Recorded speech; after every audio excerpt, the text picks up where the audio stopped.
Boa tarde a todos. Estamos no terceiro encontro da Pedagogia de Comunhão, promovido pelo curso Pedagogia da Unidade por uma Cultura de Paz do Instituto Universitário Sofia. Apresento-me rapidamente. Sou Irene, estudante do curso de Ontologia Trinitária em Sofia, e nesta tarde terei o prazer de acompanhá-los, acompanhar aqueles que nos ouvem neste webinar. Duas boas-vindas a todas os participantes aqui dentro do webinar e também aqueles que estão acompanhando no canal do YouTube. Antes de entrar no nosso seminário, recordo algumas dicas técnicas para que todos possam ouvir da melhor maneira possível. Lembro que há a possibilidade de acompanhar a tradução simultânea para quem está no Zoom, simplesmente clicando no ícone do globo embaixo à direita e escolhendo a língua de interpretação. Há a possibilidade de fazer perguntas durante as apresentações das temáticas, utilizando aquela parte que é feita exatamente para isso ali, ou na chat do YouTube. As respostas serão dadas no momento oportuno. Por fim, eu ilustro brevemente a modalidade de execução do seminário. Teremos a contribuição de nossos hóspedes, e por ordem o professor Frederico Roveo, Mima Sinescalco e Emen. Vocês poderão fazer perguntas que serão dirigidas através de modalidades que já assinamos antes, e eu estava quase esquecendo de dizer que a chat canônica do Zoom não será utilizada para colocar as perguntas, mas unicamente para problemas técnicos que devemos resolver durante a apresentação. A este ponto, podemos entrar no assunto que trataremos esta manhã, no Brasil. Paz e direito na educação, passando a palavra para os nossos apresentadores. Duas boas-vindas ao professor Federico Rovea, que será o primeiro a apresentar o seu tema. Eu o introduzo brevemente. Ele é encarregado por Pedagogia pela Paz, Intercultura, no Instituto Universitário Sofia. É colaborador da Universidade de Trento para o ensino de filosofia da educação. Teve um doutorado na Universidade de Pádua e o seu mestrado em Ontologia Trinitária no Instituto Sofia e no Instituto Universitário de Perugia. A sua pesquisa realizou-se sobre os sistemas pedagógicos contemporâneos e intercultura. Eu agradeço por estar aqui conosco e passo a ele a palavra. Pois bem, boa tarde, bom dia a todos, para quem é tarde, porque temos conexões em vários lugares do mundo, portanto, para quem é de manhã, bom dia. Bem-vindos, bem-vindas a todos. Obrigado a Irene por esta introdução, por esta apresentação. Pois bem, eu gostaria de fazer uma breve premissa para lhes propor uma breve reflexão que poderemos fazer hoje. A minha premissa seria esta. Nesta breve apresentação de hoje, eu gostaria que fosse algo duplo. Porque, na verdade, a minha formação é dúplice. Eu, como já introduziu Irene, venho de uma formação filosófica e depois eu tive esta super interessante oportunidade durante o doutorado de colocar a minha formação filosófica a serviço do âmbito da educação, descobrindo esta intersecção entre filosofia e pedagogia, tão importante, tão rica, de vários pontos importantes mesmos. Gostaria de propor uma breve reflexão teórica que nos ajude a pensar ou repensar a educação intercultural para este momento que vivemos atualmente. Mas, especificamente, eu gostaria de utilizar uma metáfora para falar de educação intercultural. A metáfora, para que entre os vários instrumentos conceituais, na caixinha de instrumentos que podemos utilizar para falar desse assunto, parece-me que a metáfora é um dos instrumentos mais úteis. Por quê? A metáfora nos permite entrar em uma narração, em uma situação que é única, na qual podemos nos reconhecer. Ao mesmo tempo, a metáfora nos leva a não nos deter naquilo que existe, mas abrir a narração para um significado mais amplo, mais universal. Contudo, este significado não está pré-definido, não está pronto, mas deixa-se a quem ouve, a quem lê, a tarefa de encontrar o próprio caminho. É indicada uma possibilidade, mas não é determinada. Como eu sou muito apaixonado pelas metáforas educativas, porque creio que é um instrumento para acompanhar, para sugerir reflexões, sem dar indicações muito fechadas.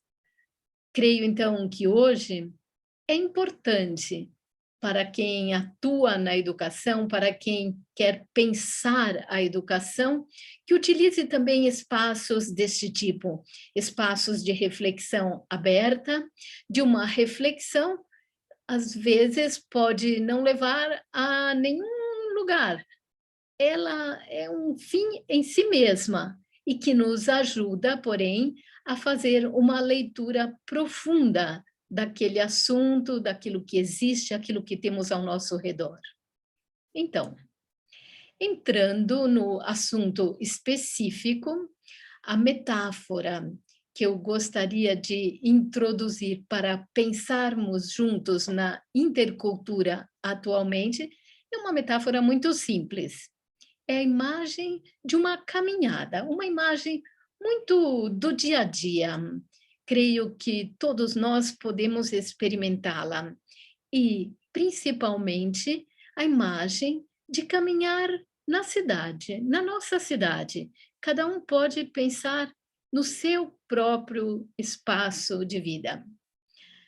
Em particular, usarei como ponto de referência uma narração de uma caminhada, que é um texto que eu aprecio muito, é um texto de Michel de Certeau, um sacerdote jesuíta, um teórico francês do século passado, e que dentro do seu livro, o mais famoso, que é A Invenção do Cotidiano, propõe uma narração de um passeio, uma caminhada na cidade, que é utilizado, como veremos agora, como uma metáfora para falar de outras coisas. É um texto muito rico, gostaria de apresentá-lo e fazer algumas reflexões a partir disso. Pois bem, por que a escolha de uma narração sobre o caminhar para falar sobre a educação? Antes de tudo, porque caminhar é algo que já está contido dentro do termo educação. Etimologicamente, Isto aqui é conhecido, todos os cursos de pedagogia começam sublinhando este fato. A palavra educação provém de educere, que significa tirar fora, fazer emergir. Porém, raramente nos detemos para pensar o que significa este tirar, fazer emergir. Muitas vezes damos uma interpretação quase psicologizante deste fazer emergir, como se a tarefa de educar fosse ajudar a pessoa a extrair de si mesma as próprias potencialidades, talentos e fazer frutificar aquilo que ela sabe fazer, como se aquele que ensina ou o educador tivesse esta tarefa de cavar dentro da pessoa para extrair algo. Eu gosto de revirar esta perspectiva e pensar no educar, extrair, fazer emergir, fazer extrair, tirar a pessoa daquele lugar onde ela se encontra. Convidar quem é confiado a nós a sair dos próprios pré-conhecimentos, preconceitos, conceitos pré-concebidos para encaminhar-se rumo a uma outra coisa. Não tirar da pessoa, mas tirar a pessoa, extrair a pessoa de um determinado lugar. E esta interpretação, na realidade, tem uma confirmação histórica, porque na história da disciplina pedagógica, o pedagogo, originariamente, na literatura clássica, não era tanto o mestre como podemos conceber, ou o educador num sentido genérica. O educador era uma pessoa, o pedagogo era uma pessoa específica, um escravo, isto é, uma pessoa a serviço de uma família, cuja tarefa era assumir uma criança e acompanhá-la no estudo. Era uma figura cuja tarefa era acompanhar uma criança, até no sentido físico, acompanhar a criança naquele percurso, naquele caminho que o levava para fora de casa, simbolicamente muito importante. Esta simbologia de sair para fora do ambiente doméstico, do ambiente da família, para percorrer aquele trecho de caminho que o leva para a escola, para o espaço público, para o encontro com os outros, com a sociedade. E, porém, era aquele que acompanha o caminho, não que ensina ou que propõe alguma coisa, mas que acompanha um movimento. Então, passando para uma outra narração de caminhada que eu queria propor, que é a de Michel de Certeau, um grande teórico francês, o percurso que ele narra é um caminho extremamente pedagógico, formativo. É um caminho, um percurso que o próprio realizou. É uma ação autobiográfica e que narra uma viagem realizada pelo autor Michel de Certeau para Nova York. E como se realiza este caminho? Neste percurso, Michel de Certeau se encontra diante de dois pontos de vista. Na sua visita à cidade de Nova York, primeiramente, ele vai no alto do World Trade Center. Esse texto é de 1984, o World Trade Center estava ali, ainda não tinha ocorrido a tragédia de 11 de setembro, e esta narração se abre com a visão do alto da cidade de Nova York.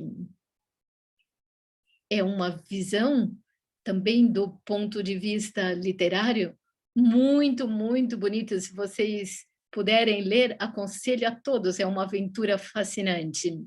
A descrição desta cidade vista do alto. E ver a cidade do alto torna-se, para Michel de Certeau, a representação física de um certo modo de conhecimento, daquele modo de conhecer a partir do alto, deste modo de conhecer, ver o mundo como um mapa, onde existem pequenos elementos estáticos. Com o olhar, eu posso controlá-los. Diante do meu olhar, está ali. Eu não faço parte deste mapa, eu sou um observador, estou no alto da torre, olhando de cima. E isso já começa, faz pensar numa certa forma de viver a educação, de fazer a educação, confiando-se de uma forma excessiva, esta é uma grande tentação da nossa época, de deixar-se levar cegamente pelas metodologias pré-confeccionadas. Sim, pelos kits que nos ensinam como agir, nos ensinam como ensinar, como ajudar a crescer. São mapas. Esses kits de ensino nos dão a ilusão de ter tudo sob controle, de termos diante do nosso olhar um mapa bem certinho. Esta narração de Michel de Certeau se desenvolve quando ele desce da torre e começa a caminhar em meio à cidade. E claramente o seu olhar se transforma. Não é mais aquele olhar de quem vê de cima e que vê de cima e controla tudo. Torna-se um olhar parcial, um olhar comprometido, eu gosto muito dessa palavra, com a realidade. Não é um olhar que controla, mas é um olhar que se situa. Pensemos numa experiência de uma grande cidade.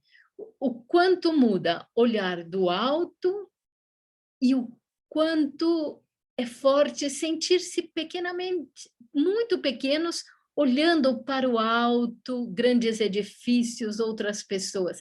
É cair do pedestal. Todos aqueles detalhes, todas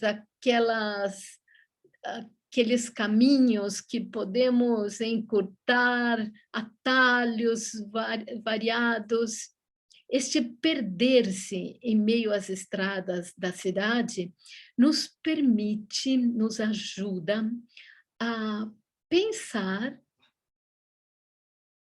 a ter um outro lado da educação. A educação como uma missão, como colocar em jogo a si mesmos, tanto fisicamente como alguém que se compromete em relação a alguém, alguém que se coloca em jogo, que aceita o fato de estar dentro de uma realidade que não pode ser dominada pelo alto, a partir do alto, mesmo se esse olhar do mapa é útil, tecnicamente é muito útil, não deve ser demonizado absolutamente. É importante ter uma ideia de para onde estamos indo, é necessário isso. Porém, também é necessário ter a coragem de descer e caminhar no meio da rua, adquirir, assumir aquela parcialidade, aquela situação, o fato de perder o controle da situação. Eu assinalei, na realidade, 4 pontos. Depois encerro, e assim estamos dentro do tempo previsto, mas digo 4 pontos desta dupla narração: olhar uma cidade do alto e atravessá-la a pé, em meio a todos. São pontos de reflexões importantes para refletir e para fazer, viver a educação hoje. Eu vou sublinhar novamente alguns pontos. Primeiro, esta imagem do envolvimento total da pessoa, portanto, deste envolvimento também do corpo, não apenas da cabeça, da mente, mas do corpo com as percepções, a afetividade, com a percepção total, com o outro e com a realidade. Segundo ponto, estreitamente ligado ao anterior, é a possibilidade de sair da própria posição privilegiada, descer da torre, utilizando uma imagem simbólica. O educador, o professor, tem sempre uma tentação ali de colocar-se em uma situação de privilégio em relação às pessoas que o ouvem, mas esta narração pode ajudar a pensar neste momento de descida da posição privilegiada para estar ao lado dele. O terceiro ponto é que esta imagem nos permite renovar, rever o nosso olhar sobre o outro, que este olhar se renova quando nos colocamos em jogo, quando temos a possibilidade de ver angulações, espaços que de outra forma estariam fechados para nós. Portanto, podemos enriquecer a nossa experiência, podemos indicá-la para os outros com belezas que de outra forma seriam invisíveis. Do alto da torre não poderíamos vê-la. Por fim, esta metáfora do caminhar nos leva também a pensar como o nosso compromisso com a realidade, o nosso comprometimento não é apenas uma possibilidade para nós individualmente, para as pessoas que estão confiadas a nós, estão ao nosso lado, mas é também uma possibilidade de renovação do mundo, das coisas, comprometer-se, estudar uma forma ao mundo, é o próprio espaço que está ao nosso redor que pode evoluir e pode ser ajudado através deste nosso colocar-nos em jogo. Portanto, para concluir, à luz destes pontos, talvez um pouco confusos, mas espero que tenham sido úteis, eu creio que, atualmente, vista a grande complexidade de contextos que estamos vivendo, a reflexão, a metáfora, mas também este habitar uma narração, entrar em uma narração, ajuda a educar o nosso olhar para entrar na realidade de uma forma profunda, presente, e, portanto, poder transmitir esta presença e esta profundidade a quem é confiado a nós e com quem trabalhamos. Muito obrigado, doutor Rovia. Não foram pontos confusos, mas muito claros, lineares. Muito obrigado mesmo. Agora, passo a palavra para a professora Amy Wehman.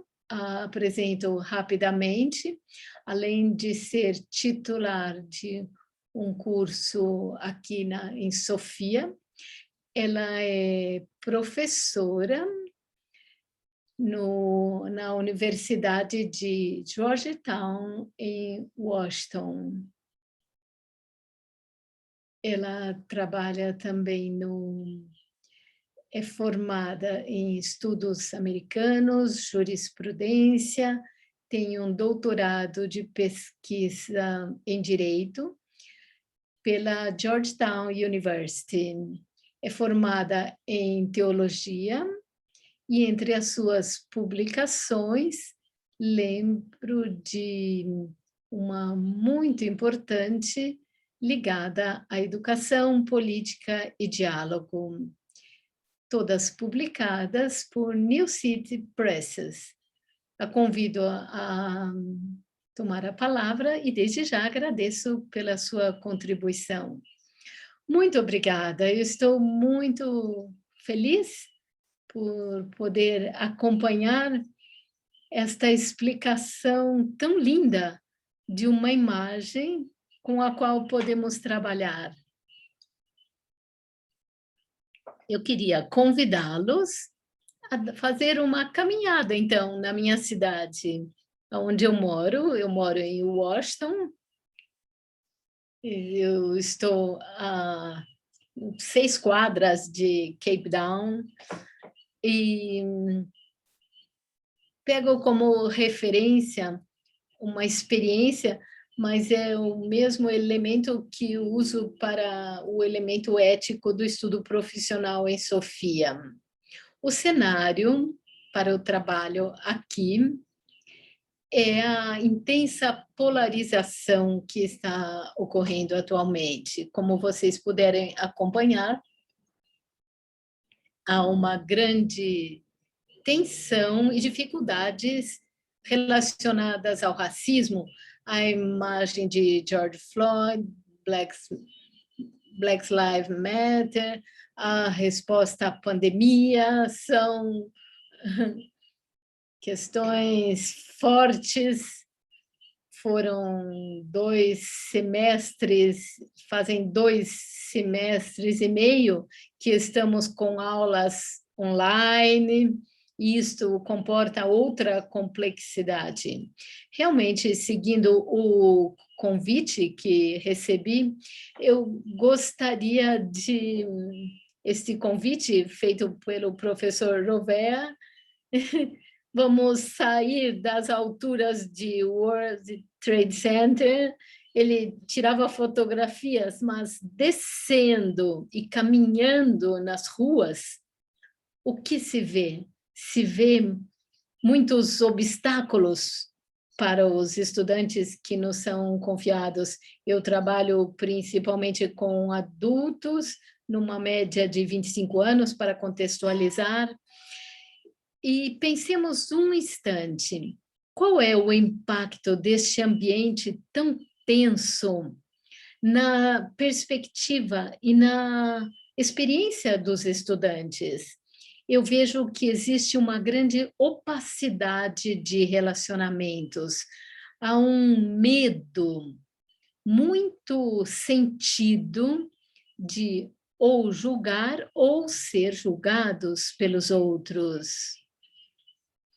Existe este obstáculo das nossas interações com as redes sociais, que levam a um modo de ver a si mesmos com muito mais cuidado pessoal, que torna difícil um ambiente de conversação, de reinventar-se as próprias ideias.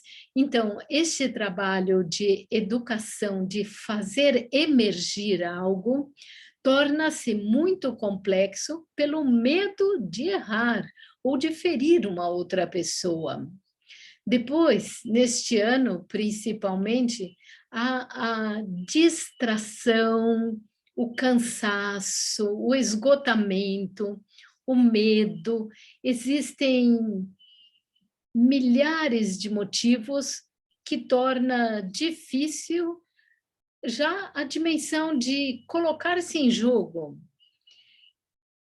É difícil estabelecer um diálogo sincero devido a todas estas dificuldades e todos estes temores, estas sensibilidades, por vezes parecem supersensibilidades, mas tudo isso é muito compreensível. Então, como fazer? Como fazer neste ambiente?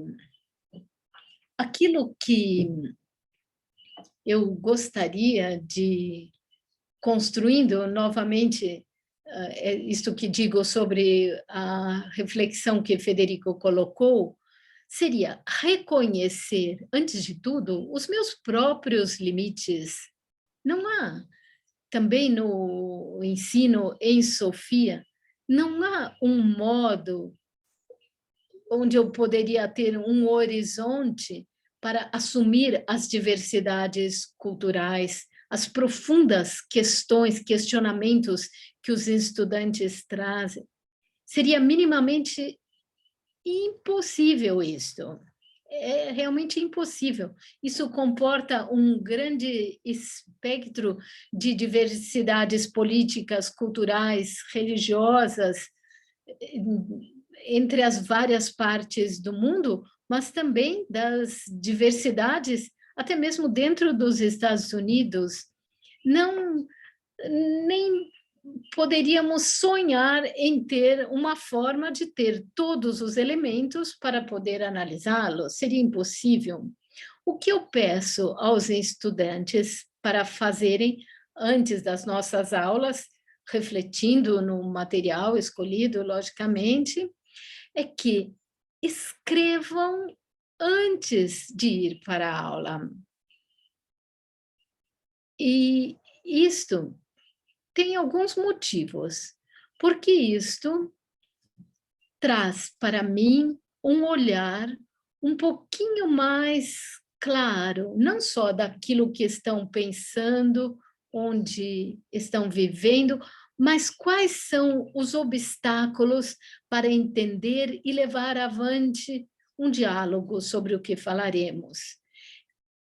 Emerge um primeiro diálogo privado com o professor, onde podem, talvez, arriscar mais no expor as próprias ideias. E, baseando-se nisto que eles escreveram, eu procuro ver, procuro colocar, assim, as cartas na mesa e abrir uma agenda de discussão que também os ajuda a ver quais são os vínculos entre eles, principalmente no Zoom, criando grupos de breakout, onde um pode falar com o outro profundamente. É um número pequeno, o máximo é 4 pessoas que podem participar destes grupos, mas onde podem entrar ali na aula pensando talvez, ai, será que eu sou a única que tem este questionamento, este obstáculo, este problema? Mas talvez verão que existem perguntas, questionamentos partilhados com outros que talvez nem imaginavam que havia uma possibilidade de conexão. Então, o que causa esta operação? Para mim, como professor, me ajuda a descer daquela torre e me ajuda a descentralizar a aula, que não está centralizada na minha agenda, nos meus interesses pessoais, como uma pessoa limitada, mas me ajuda a deslocar o centro da nossa aula para os interesses e questionamentos, obstáculos dos estudantes. E depois, um passo ulterior é ver que podem se encontrar além dos temores de ser julgado, de ser julgada, outros temores, e podem se encontrar nos questionamentos compartilhados entre eles. Depois, cabe a eles como apresentar as suas ideias em um ambiente mais público, ou o que for, mas após ter feito já esta prática de ver a possibilidade de encontrar-se. Obviamente, não existe uma receita pré-fabricada, uma pílula mágica, as diversidades existem. E uma outra sugestão é que, quando estamos vendo estes pontos cruciais, que tenhamos uma atenção para o espessor das narrativas. É um outro modo de descer da torre e observar os detalhes das narrações da vida vivida, da experiência concreta, que depois ajuda a humanizar os nossos discursos, principalmente quando existem perspectivas muito variadas. Os meus estudantes dizem que esta metodologia ajuda bastante para não sentirem-se sós, sobretudo neste mundo de estar aprendendo via Zoom. Esperemos que retornemos logo ao ambiente onde possamos ter este contato físico também, de intercâmbio, mas que também os ajuda a olhar-se de frente e a perceber que são vistos. Se fazem estas tarefas de reflexão, eles sabem que não são papéis na minha escrivaninha, na minha mesa de trabalho, mas são tijolos para construirmos juntos a nossa aula. Se eles sabem que se eu não recebo até as 9 da manhã esta tarefa, mas aonde você está? Porque precisamos construir juntos esta aula. E isto traz um sentido de participação, de envolvimento. Então, narrativas, e depois a outra dimensão também, da qual podemos falar um pouquinho mais profundamente, é encorajá-los a desenvolver a empatia coletiva e entender que não é necessário sempre ter uma capacidade de empatia emotiva. Nem sempre conseguimos nos sentir junto com o outro, mesmo se é importante cultivar isto, mas ouvir para entender. E depois, às vezes, fazemos práticas concretas sobre isto para também entender o que entra em jogo para o outro. O que o outro está percebendo? Este caminhar lado a lado, não só o pedagogo com o estudante, mas ajudar os estudantes a caminharem um ao lado do outro, a estarem juntos e a entrar no mundo do outro, na medida do possível, reconhecendo os limites. Existem exercícios concretos que ajudam isto, mas feito com o espírito, que é o nosso momento juntos na aula, miram este objetivo. E ajudá-los a entender que tudo isto não é apenas para ajudar a se tornarem pessoas profundas, atentas ao mundo, mas também são técnicas profissionais que os ajudarão em seu trabalho, em todos os seus relacionamentos, em todas as atividades, trabalhos que fizerem, podem assumir este tipo de ação. Eu me detenho aqui, mas com gratidão por esta possibilidade de trabalharmos juntos. Obrigado pela escuta e também por esta meditação maravilhosa que abriu o nosso olhar, feita por Federico. Muito obrigada. Obrigada pelas numerosas reflexões.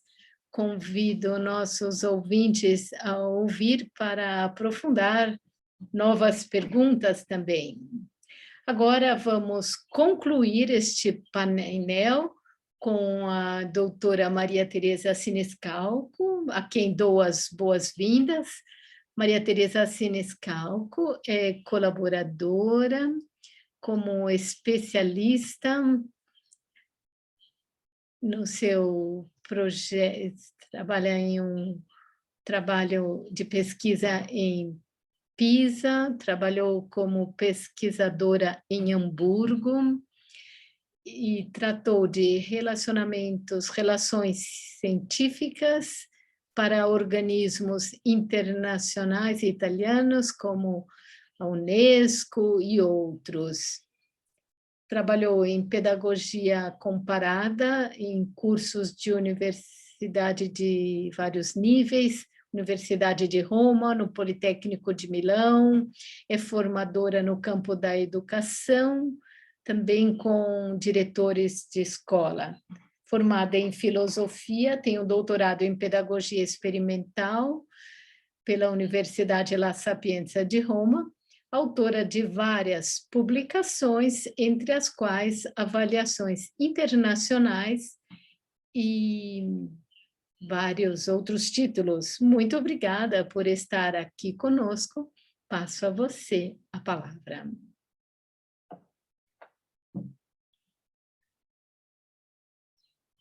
Obrigada, Irene, por esta apresentação. Agradeço por este convite, especialmente ao professor Giuseppe Milan. Eu fiquei muito feliz por estar com vocês hoje. E Sofia, obrigada a Federico, Amy, por essa apresentação que fizeram. Eles compartilharam uma porção de seu percurso, aproveitando a metáfora de Federico, e partilharam como fazer a educação intercultural na pedagogia de intercultura e paz em Sofia. A partir destas super ricas apresentações, me detenho apenas em 3 pontos e gostaria de concluir com uma pergunta dirigida a todos os participantes. O primeiro ponto na apresentação de Federico refere-se entre a relação entre sair, caminhar e renovar o próprio olhar. Um segundo ponto tem a ver com a importância da dimensão experimental na educação intercultural. Está presente tanto naquilo que falou o Federico como a Amy. O terceiro ponto refere-se ao conceito do espaço onde ocorre o encontro. É um espaço que deve ser construído pelo educador, que me parece ter sido um dos pontos centrais daquilo que Amy nos falou. Começo pelo primeiro ponto. Federico nos fez penetrar nesta imagem de um caminho, de um percurso que tem uma forte validade educativa.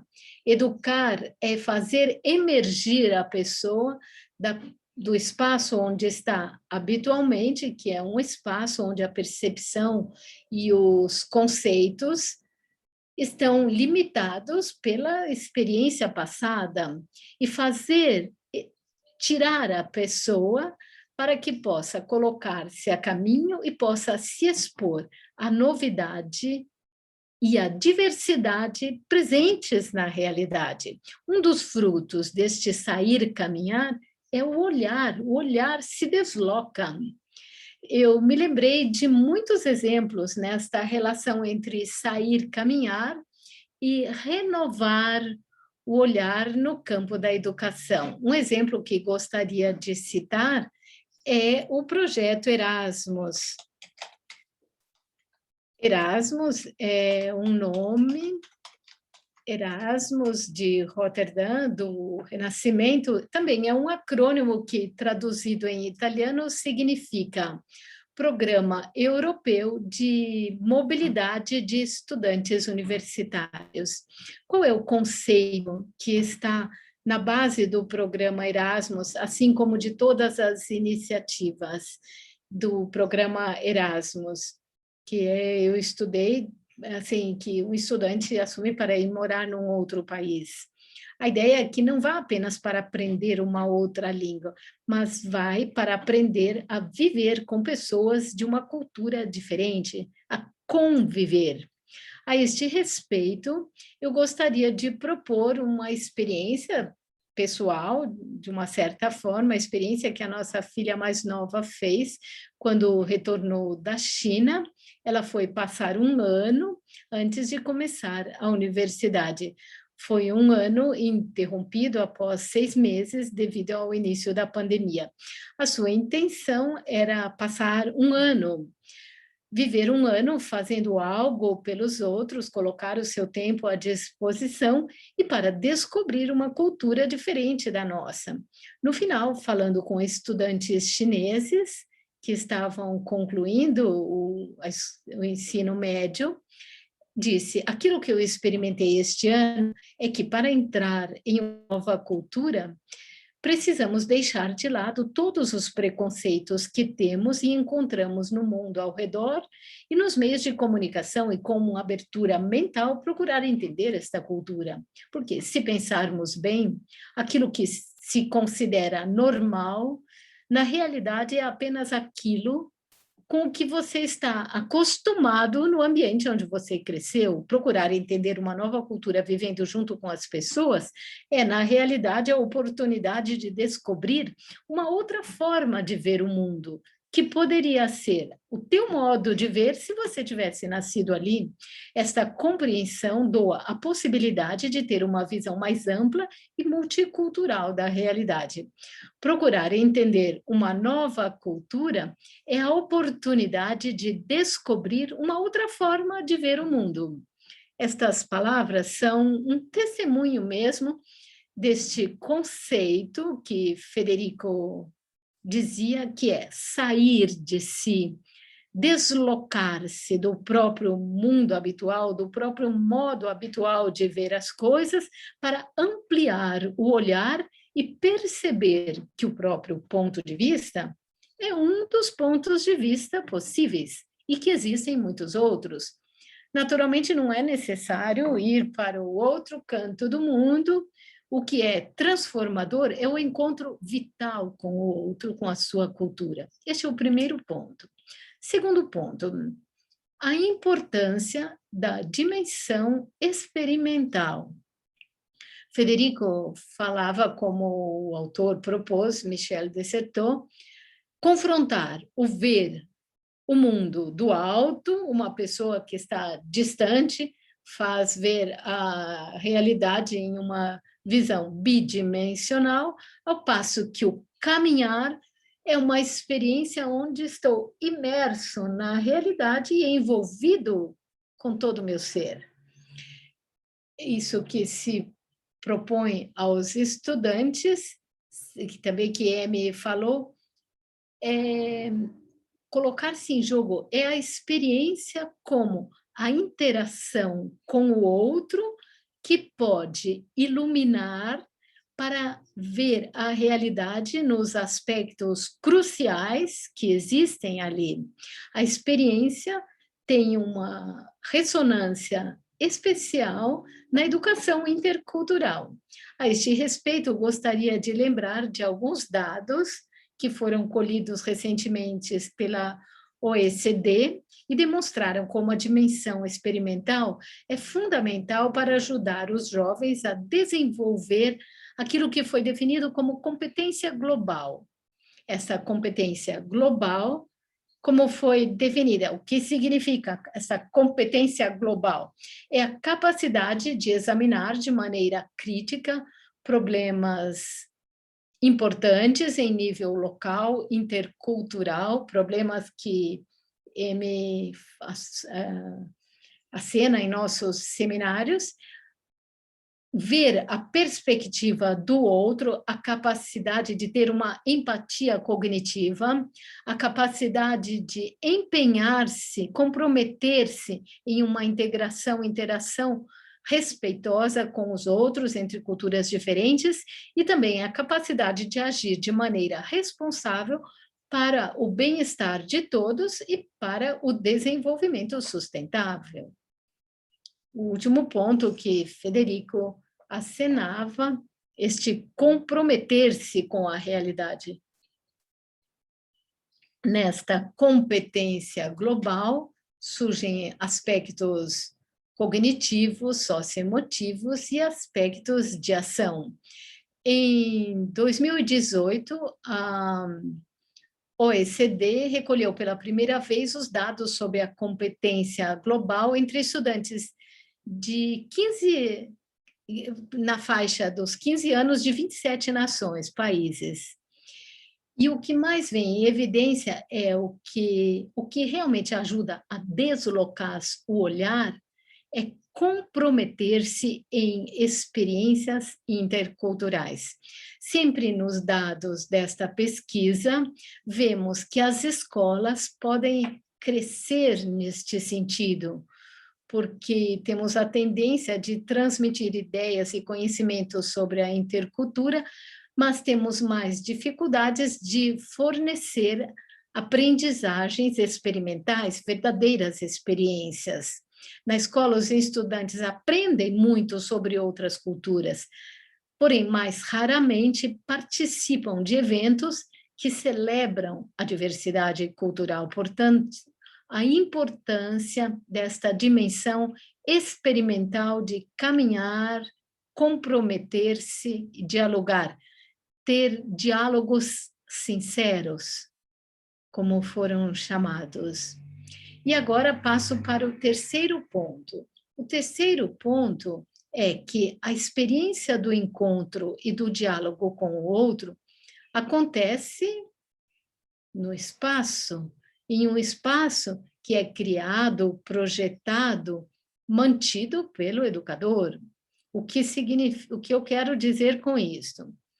M, quando falou, disse que o que está na base do seminário para preparar o terreno do diálogo, você disse aquilo que você faz durante o encontro, cuidando a qualidade do intercâmbio, da forma de presença, do diálogo, a escolha de trabalhar nas narrativas, nas histórias, e depois tudo isso contribui para criar o espaço do encontro.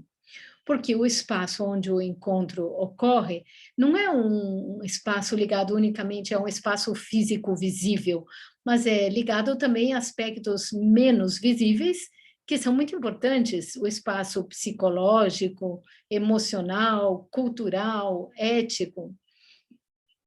E por aquilo que você disse, se vê que o teu trabalho se projeta neste sentido, atentamente, intencionalmente, e parece-me que a intenção que orienta a criação deste espaço é criar um espaço seguro, onde pode-se superar o medo de expor-se, de encontrar realmente o outro, o temor de conversar sinceramente, criar um espaço seguro onde se pode ouvir o outro para entendê-lo, não tanto para convencê-lo, mas para entendê-lo.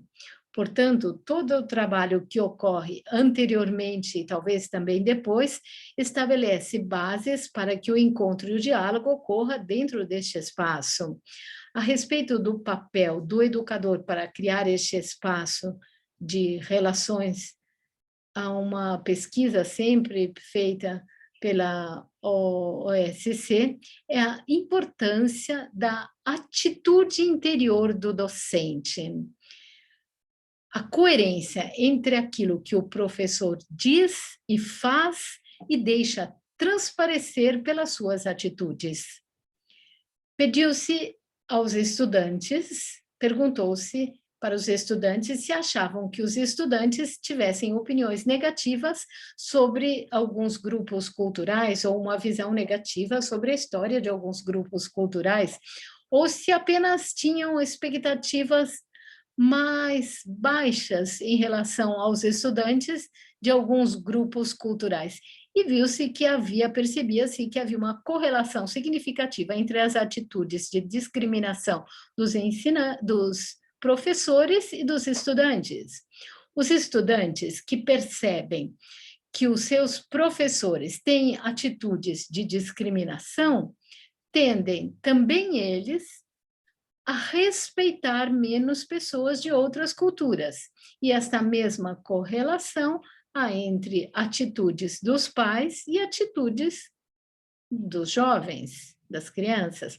Portanto, as atitudes e comportamentos dos educadores valem muito mais do que o ensinamento na formação de pessoas abertas para a diferença cultural. Isto é um papel que é muito mais importante do que aquilo que muitas vezes parece, é mais importante do que o ambiente físico da escola, do que as várias tecnologias das quais se fala muito, porque aquilo que faz a diferença e se traduz em modo a organizar os espaços físicos, o que faz a diferença é mesmo o fato que os educadores têm um espaço permeado pela cultura da relação.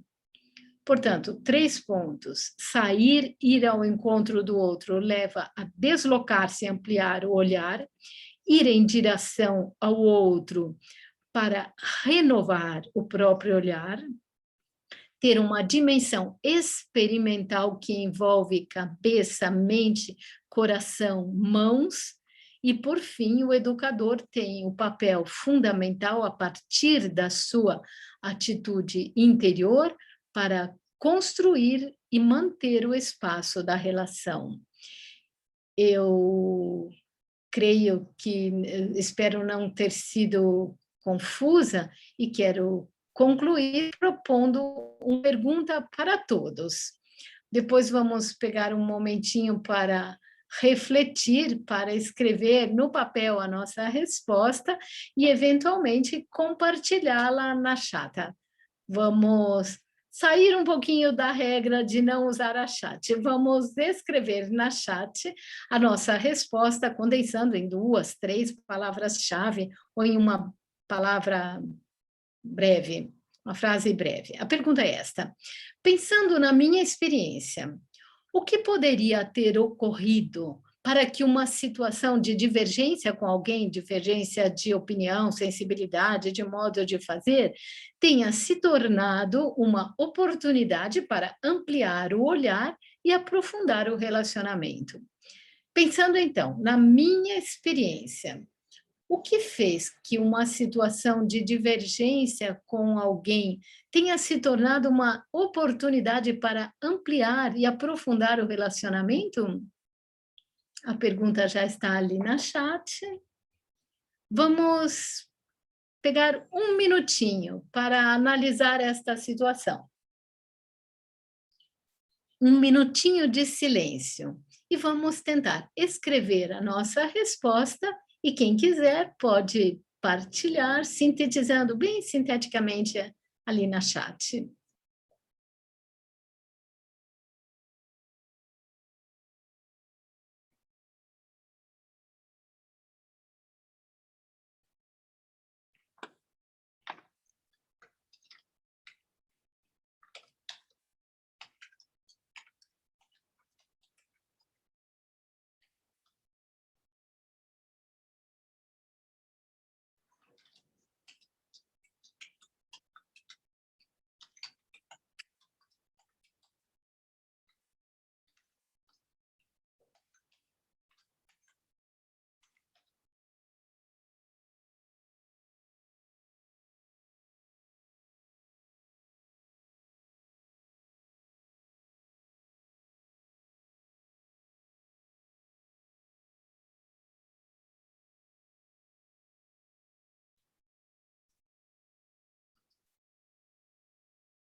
Acho que terminamos. Quem quiser pode partilhar, então.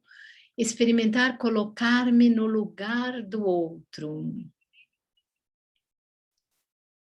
Atitude, escuta, entrar no outro.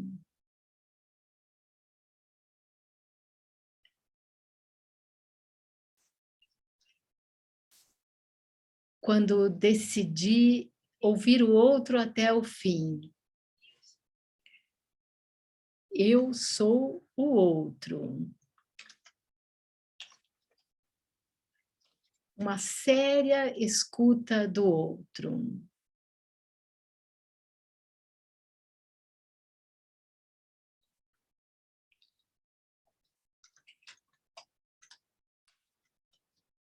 Não vou tentar ler, talvez em outras línguas. Reconhecer que o outro é diferente de mim.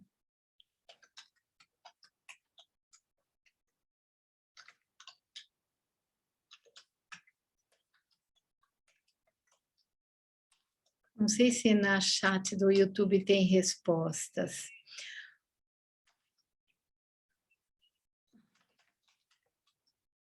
A consciência de não poder chegar sozinho a este objetivo.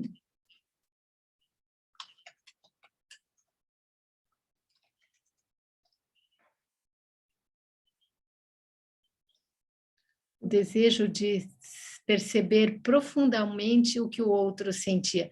Humildade ao ouvir o outro.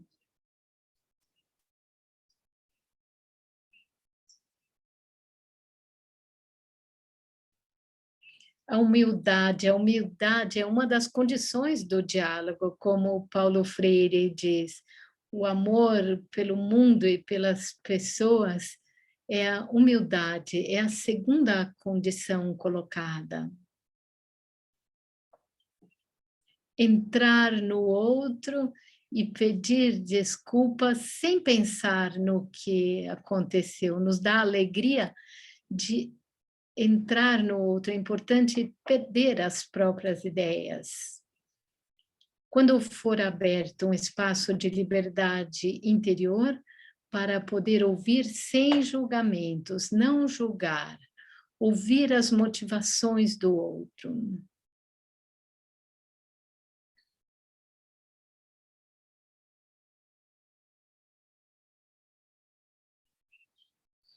O amor recíproco cria um espaço seguro.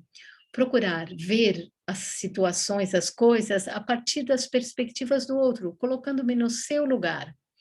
Com a presença de Deus entre nós, direção, podemos recomeçar como se tivesse antes. Também para mim, pensar que ninguém é superior aos outros. Obrigada por esta partilha. Talvez este seja o ponto de partida para retomar e aprofundar pontos. Foi tão rica esta apresentação de vocês, Federico, Amy. Talvez tenha alguns pontos a partir destas respostas, alguns pontos que podemos aprofundar. Existem perguntas também. Agora vou desligar aqui o meu microfone. Muito obrigada, doutora Siniscalco, por ter envolvido os nossos ouvintes. Creio que foi algo muito importante, muito precioso. Agora vamos começar a nossa sessão com as perguntas. Verei brevemente as modalidades. Para aqueles que estão entre os espectadores no Zoom, é possível escrever as perguntas no setor ali, perguntas e respostas, ou então levantar a mão, assim, via online, e a organização aqui passa a palavra para vocês, onde vocês podem também perguntar diretamente.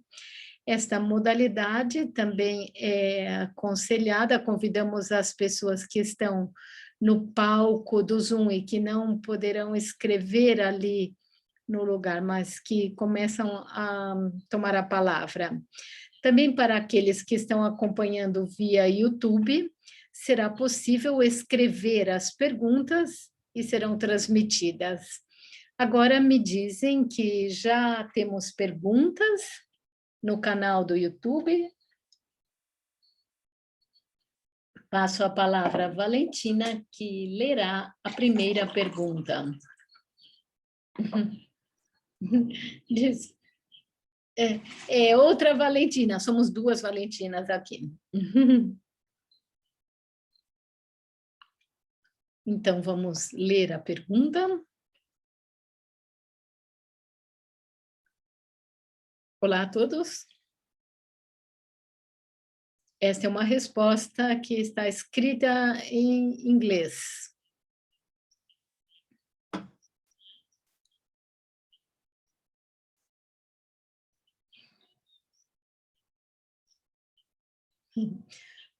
Vou deixar vocês ouvirem aí diretamente, esperando que ela diga a pergunta também em italiano. Vamos ver, ela leu só em inglês, não entendi tudo.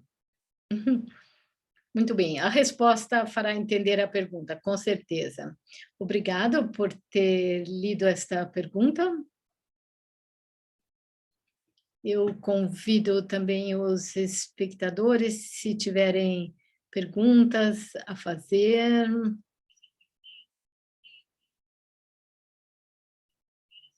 Eu posso fazer um comentário sobre esta pergunta. Um dos desafios que vivemos neste momento são também as dinâmicas pelo poder. Historicamente, existem grupos, digo isso a partir da minha experiência, do meu ponto de vista, ali a partir como americana, grupos que historicamente estiveram em uma posição de ser aqueles que se calam em diversas dinâmicas. Creio que é necessário que os professores devem atuar fortemente neste espaço onde somos agentes não só para as dinâmicas interpessoais, mas também para as dinâmicas históricas entre grupos, entre quem fala e quem se cala. Essa frase de safe space, de criar um espaço de segurança, mas há também um problema, é que às vezes o espaço é muito escuro, não se arrisca para entrar, talvez, em águas mais turbulentas, só para dizer como o trabalho para criar um espaço onde é possível arriscar-se, entrar em feridas históricas, sair juntos com uma... Creio que isto traz uma espessura para o trabalho de humildade ao qual somos convidados, não sei se de uma forma também muito complexa, não sei se deu para entender bem, mas queria dizer algo sobre isso.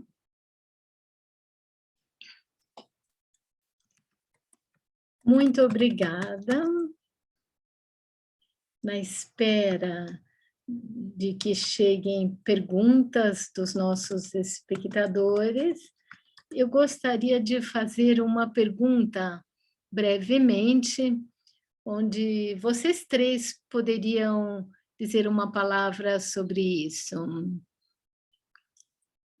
Um ensino feito através das várias plataformas, falta de espaços. Os relacionamentos são importantes no ambiente. Qual é a importância efetiva? Como reapropriar-nos destes espaços? Como poder vivê-los nos relacionamentos?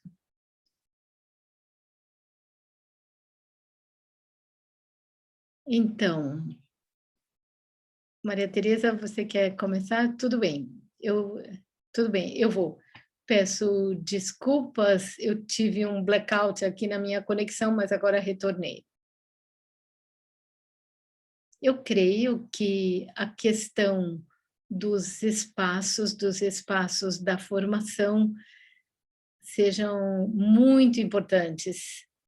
E neste momento de deixar de lado forçadamente todos os espaços de formação, que são chamados espaços digitais, com uma fórmula, não é que são realmente espaços. Dos espaços podemos cuidar, é uma dimensão essencial na formação, cuidar dos espaços, cuidar da forma que vivemos. No espaço digital, é difícil cuidar desse espaço.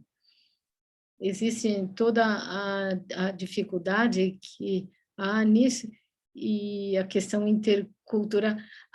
É importante aprender a administrar a comunicação nas redes sociais. É um espaço super difícil de ser administrado, todos nós devemos cuidar muito bem disto. Eu creio que neste momento, como dizer, creio que neste momento há uma grande possibilidade, além de uma grande dificuldade, a possibilidade de tomar consciência do quanto os espaços físicos são centrais no espaço de formação.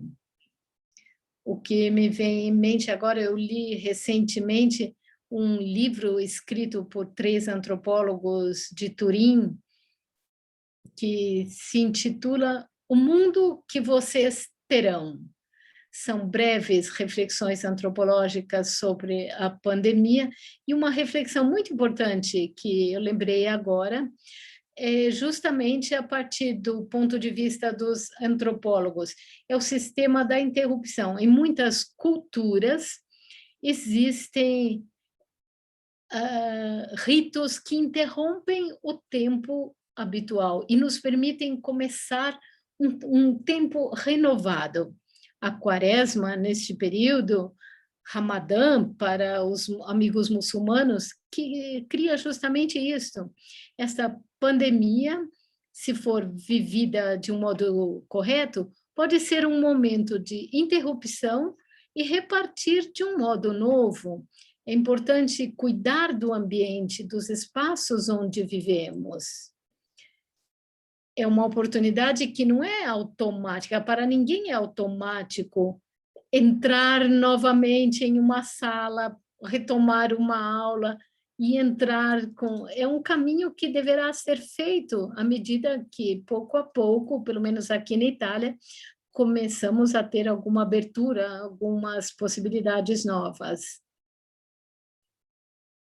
É um caminho onde nada está garantido.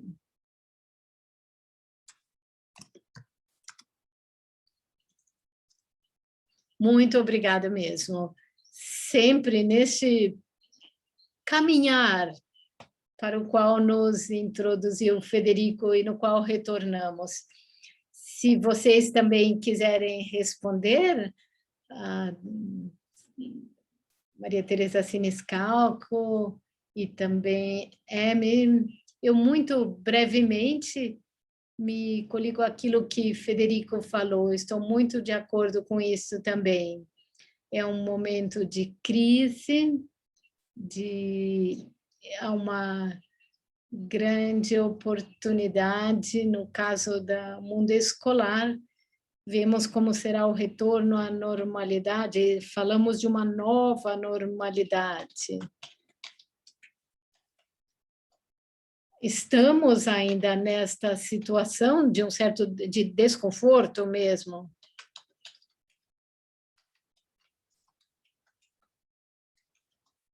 É um passar pela crise, pelo desacordo, a capacidade também de estar no momento da crise, no momento do desacordo, da falta de acordo. Um pedagogo, um psicopedagogo italiano, Daniele Novara, que trabalha em um centro psicopedagógico de educação para a paz, que sublinha o quanto é importante saber estar dentro do desconforto, do conflito, da crise, para que a passagem posterior seja enriquecida pela experiência. Eu pegar este pós-cuidado conscientes daquilo que existe quando há uma relação direta, este momento que estamos atravessando, este estar no desconforto, na dificuldade, no sofrimento que acarreta para os estudantes, para os professores, para todos, para realmente poder sair deste momento enriquecidos por esta situação.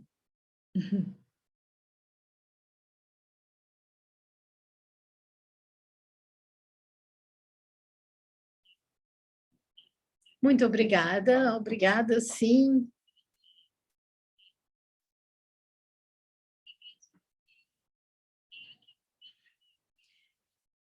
Este é também um momento para reconhecer profundamente os próprios limites, para refletir. Eu tive uma dificuldade ali numa minha aula, um mal-entendido, e eu dizia: estamos a milhares de quilômetros para entender, estamos ali, talvez no espaço, sem água, sem roupa, sem chão. É um momento para reconhecer profundamente que existem limitações nos níveis de consciência que podemos alcançar nesta plataforma. Aceitar isso também com tranquilidade, com paz, vivemos isso da melhor maneira possível e vamos fazer emergir toda a misericórdia também em relação aos erros que cometemos. Eu me encontro refletindo o que é essencial no estar ao vivo quando nos reencontrarmos. E eu creio que seja uma oportunidade para refletir extremamente profundamente sobre as possibilidades que temos.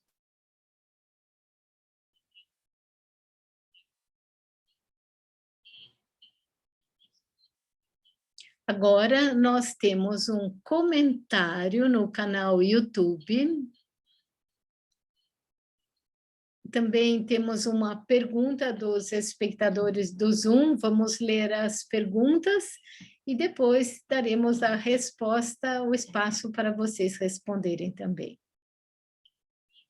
Então, aqui no canal do YouTube temos duas breves. Alguém diz, eu acho que é utópico pensar que problemas como o dos Estados Unidos ou da China possam ser resolvidos apenas como diálogo. Não é uma questão de conhecimento, é uma questão de conflito de interesses. Depois, Maria das Graças escreve: acolher o outro assim como é, sabendo que se estivesse no seu lugar e tivesse a sua mesma formação, eu também agiria daquele modo e teria aquela opinião.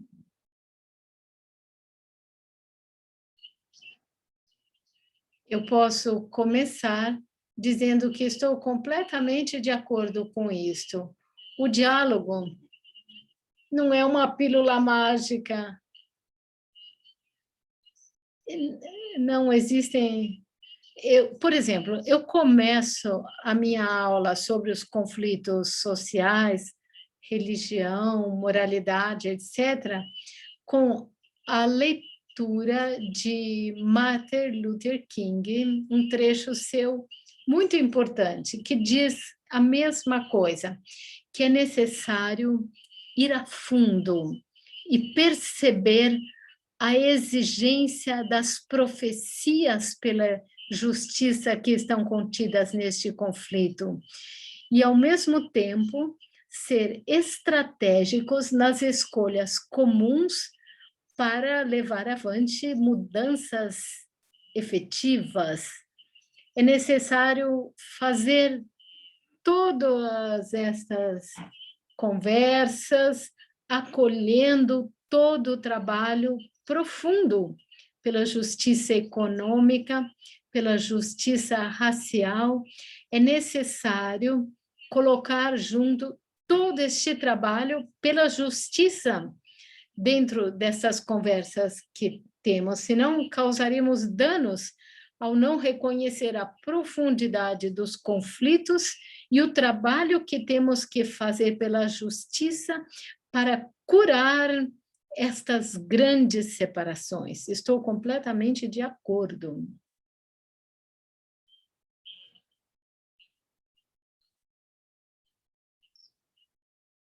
Com relação a chat, esta é a outra pergunta.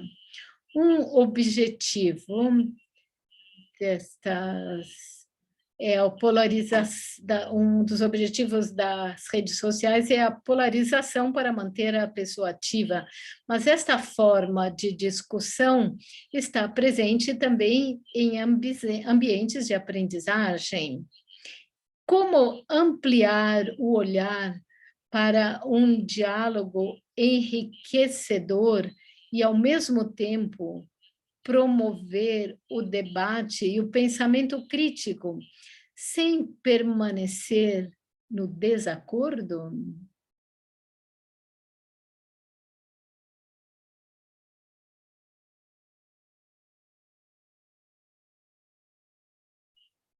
Vejam, é uma ótima pergunta, uma boa pergunta, de fato. O problema é grande. Eu diria que eu responderia com um verso de Rumi, um poeta da Pérsia do século XIII. Ele disse: além do conceito daquilo que é certo ou errado fazer, há um, uma ponta. Eu te encontrarei ali.